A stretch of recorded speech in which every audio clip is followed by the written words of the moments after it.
Hey, we're pleased now to be joined by a very special guest, a former star in the major leagues, a fantastic hitter, Gary Sheffield. Gary, how are you? I'm doing good. How you doing, buddy? Hey, doing fantastic. Thank you for joining us. All right. Just wanted to visit with you about your playing career, and there's so many great moments.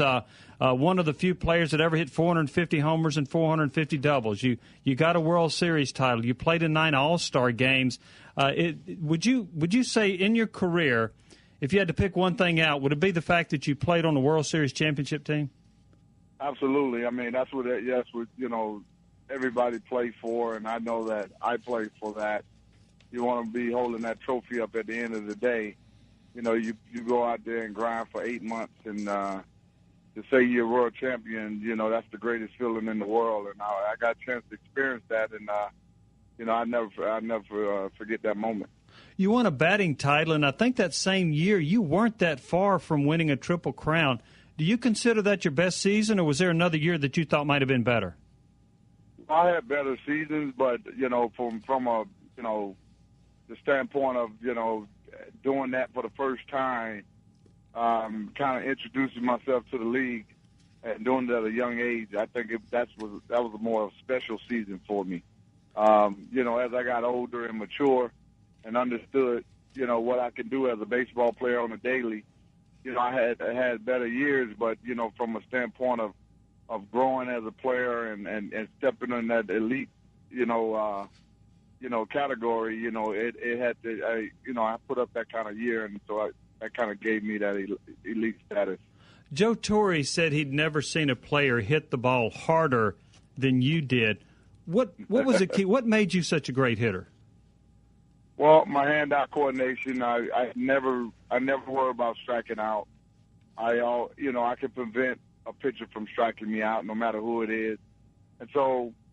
You kind of control that bat, and a lot of times if I want to, try to do more damage, I'm open to the strikeout, and I'm open to a lot of things. But if I stay with it myself, I can hit the ball to all fields. And so, having good hand-eye coordination and strong forearm and a strong lower half, it helped me out a lot.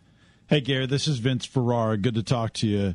All right, thank you, buddy. I'm also born and raised in Tampa, Florida, so I know I know a lot about you, about the TPA. Now, the thing that always amazed me about you, Gary, and you talked about the eye-hand coordination, was your bat speed. At what point did you get to that style of generating that bat speed, and how were you able to do that, do you think?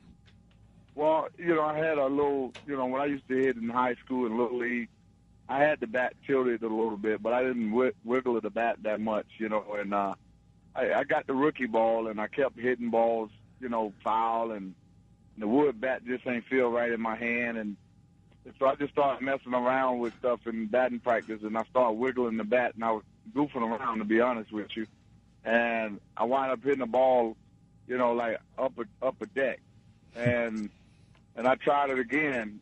And the next 5 balls I hit out the park. And so I said, I'm going to take this into the game. And so when I went into the game, and first 2 at-bats, home runs. And so that's how it started. Out of all the things in your game, Gary, what do you think you were the most underrated in? What part of your game do you think you were better than maybe what people realized? Defensively, people underestimated my defense. They didn't see me making diving catches and things like that, and so they didn't, equate that to good defense. The year I had almost won Triple Crown, I made 14 errors at third base, which the closest was to me was Caminetti at 21 errors, and he won the Gold Glove. So. It became a situation where, when you could play shortstop, third base, and outfield, I think a lot of people underestimate what you could do. And I think that I showed that I could play anywhere. Gary Sheffield is our guest. Gary, you're one of only 3 players to hit a home run before you were 20 and then after you were 40. Did you envision that you would have that long of a career in the major leagues? Well, I knew that, if you stay healthy, you could play a long time, but I didn't, for a desire to do it, I didn't it was like stages. When I got 5 years in, I said, okay, I'm going to get 5 more, and I'll probably be done after that. I didn't have the desire to play for a long time. And then when I got there to 10 years, I said, wow, that 10 years went pretty fast. And I said, okay, then I went out in 5 more years, and then 5 more years. So it's just one of those things where it kind of just happened on its own. Does the date September the 8th, 2008 mean anything to you? September the what? September 8, 2008. 2008. What happened that day? That's the year you hit 2 home runs. One of them was a 250,000th home run in Major League history. Oh, wow. No, I mean, I remember somebody telling me that, but I never even knew about that stat. They got a stat for everything, huh? Yeah, they do. And you're on a lot of them. Yeah, I see that, especially to do something like that. I mean, obviously, when you're part of history books and do something that's significant, when people bring it up, it means a lot, that, you're in the books like that. So, you're just being part of the game. Did you like the fact that you played with 8 different teams, or would you have preferred being like a Derek Jeter who spent his whole career with one organization? Well, I would have preferred to be with one organization, but at the same time, when I played with 8 different teams, it benefited me tremendously. I got, wherever I go, you get national exposure. I played with the Braves, the Yankees, and these are big television teams, and the Dodgers and the Marlins, overseas. When you talk about, Bahamas and places like that, people know who you are, and so it helps you out and your family out when you go places, and people take care of you pretty good when you're on the road. So I think that I made a lot of friendships, in 8 different cities, in which, I'm thankful for, and I've learned a lot and grew a lot by being exposed to a lot of different things. Gary, in 2003, you negotiated your own deal. You acted as your own agent. Talk about that process of becoming your own agent and what that was like for you. Well, it was a situation where, I was kind of involved in all my contracts before with my agent. I was basically tell him what needs to be said, and kind of basically negotiate the money. And so basically I just said, what's the point of having an agent and pay him 5% when I can do it myself? And the whole process was a learning experience for me, and it taught me a lot about myself. And, and I went in the room and negotiated with George Steinbrenner, and it was kind of a life lesson for me and kind of prepared me for what I'm doing now. And that is as an agent. Talk about that. Yes. Well, it's a great situation to be in, that you can help guys out and help them understand legacy planning. And, because you see so many athletes going broke after their career is over, and basically explaining to them, how money really works and how to be, good stewards of it. And so, and I just try to pass that on to the players. Gary, you're going to be on the Hall of Fame ballot, the next one coming up. Do you feel like you're going to make it? Do you feel like you're deserving? What's your thought process on that? Well, the only thing I can say about that is I know I deserve to be there. I mean, that's not a question about it. The bottom line is, I played in an era where they got a lot of suspicious stuff going on, and a lot of things are true and a lot of things are not true, and so you don't know what to believe. And I know it has to be difficult for writers to distinguish, who's clean and who's not, and so it's going to be a process that, you just have to wait and see what happens. Well, in your case, I read where you said that you had rubbed some cream on your knee one time, didn't have any idea there were steroids in it, and that was it, and that was your involvement in it, correct? Well, absolutely. I just had surgery on both of my knees, actually, and I was squatting about 350, 3 days after surgery, and my gash in my leg gashed open.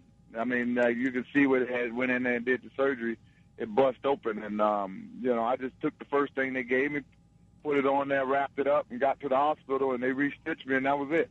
So, I mean, that's here nor there, and people going to make big deals out of whatever, but, like I tell people all the time, they say, well, you should have asked questions or whatever. But, I mean, I know I've been in plenty of situations where somebody probably, you know, give you something or cream or whatever to stop something from bleeding or whatever. And I don't think everybody will sit there and question the person what it is. So I don't really buy into all that stuff. Are you still assisting with youth football in Tampa? Yes, as a coach? We got Under Armour to sponsor us, and they're doing our uniforms head to toe for our team. And Under Armour was gracious enough to come to the inner city and take care of these kids because, you know, a lot of these kids don't have the father at home. And so, you know, we're taking over that role and kind of being mentors to these kids. And so we're making it bigger than just football. We're trying to instill good, positive things in these young boys. Did you play football yourself? Absolutely. That was my favorite sport. Mm-hmm.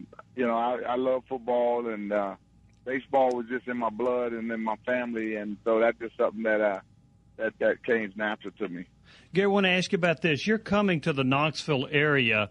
You'll be here Thursday. There'll be a Smokin' Joe's in Alcoa, and you're involved with, is it the 500 Home Run Club cigar? Yes, by Rocky Patel. Yes, tell us about that. Yes, it's a Hindor wrapper. You know, it's one of those. It's got a chocolate nut flavor, and you got the Habana, band wrap on it, and it's just like a medium full body. You know, I was smoking cigars for about 15 years, and me and Rocky Patel got together and brainstormed on what do you want to come out with, and I said I wanted to come out with a cigar where everybody could smoke this cigar. And so we didn't want to do it too strong or too weak. And we want the aficionados to really want to smoke this cigar. And so we went with a medium full body. And it got coffee flavors in it. And so this is actually what I like to smoke, you know. And so it's that medium full body.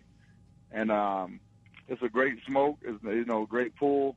And all the way through it, you're going to taste the spices. And so, you know, when we get out there, you know, I want everybody to try it and then just give me the feedback. Gary, would this be a chance for folks to come by, visit with you, and maybe you sign some bats and balls and posters, perhaps? Well, the thing is that we're going to make this a cigar show. Okay. And if people buy boxes, I'll be glad to sign their bats and balls or whatever. But you know, if they're there just to make just for an autograph session, it's not that kind of event. You know, I want my cigar to be taken serious, and so this is my way of saying, you know, just respect the fact that, you know, I'm here for a cigar event and not a baseball event. Is this your first trip to the Knoxville area? Yes, first time. All right. Well, I hope you enjoy it. That's going to be Thursday, Smokin' Joe's in Alcoa. Hey, Gary, we appreciate it. Hope you get a great turnout. Thank you so much for joining us. All right, guys. Thanks for having me. Okay, appreciate it. Thanks, Gary.